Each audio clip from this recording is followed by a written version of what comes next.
খুব শিগগিরই লন্ডন থেকে দেশে ফিরছেন বিএনপির ভারপ্রাপ্ত চেয়ারম্যান তারেক রহমান। স্বরাষ্ট্র উপদেষ্টার সাথে সচিবালয়ে সৌজন্য সাক্ষাৎ শেষে এক প্রশ্নের জবাবে এই কথা জানান বিএনপি নেতা লুৎফুজ্জামান বাবর। দীর্ঘ প্রায় 18 বছর পর স্বরাষ্ট্র মন্ত্রণালয়ে যান সাবেক স্বরাষ্ট্র প্রতিমন্ত্রী।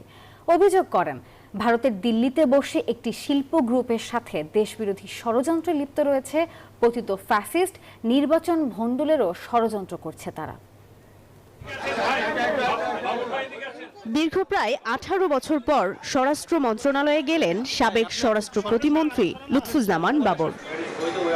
সচিবালয়ে স্বরাষ্ট্র উপদেষ্টা জাহাঙ্গীর আলম চৌধুরীর সঙ্গে বৈঠক করেন প্রায় 1 ঘণ্টা। পরে সাংবাদিকদের সঙ্গে আলাপকালে তিনি জানান, বিএনপির ভারপ্রাপ্ত চেয়ারম্যান তারেক রহমানের ফেরার বিষয়ে স্বরাষ্ট্র উপদেষ্টার সঙ্গে আলোচনা হয়েছে।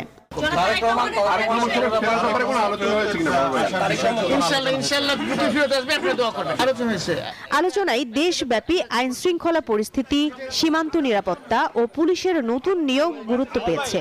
বৈঠকটি সম্পূর্ণ সৌজন্যমূলক হলেও কিছু রাজনৈতিক বিষয়ে আলোচনা হয়েছে বলেও জানান বাবর। আমাদের পার্শ্ববর্তী দেশে পতিত সরকার যে শেখ হাসিনা, ওনার সাথে একটা বিশেষ শিল্প গোষ্ঠী, পত্রিকায় দেখেছেন আপনারা, এসএলএম গ্রুপ, তারা সেখানে একটা মিটিং করছে, সমস্ত পত্রিকা আসছে। সেটা মিটিংয়ের উদ্দেশ্য ছিল বাংলাদেশের নির্বাচন বানচাল করা, নির্বাচনের বিভিন্ন সহিংস ঘটনা। এটা তো একটা উদ্বিগ্নের জায়গা।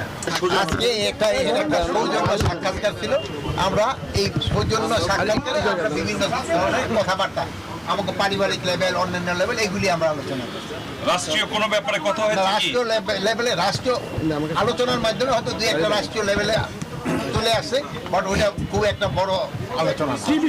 এখনো উদ্ধার না হওয়া অবৈধ অস্ত্র নিয়ে উদ্বেগ প্রকাশ করেন সাবেক এই স্বরাষ্ট্র প্রতিমন্ত্রী। জানান, আইন শৃঙ্খলা পরিস্থিতির উন্নয়ন ঘটাতে প্রয়োজনে সরকারকে সহযোগিতা করবে বিএনপি। মারুফা রহমান, নিউজ 24, ঢাকা।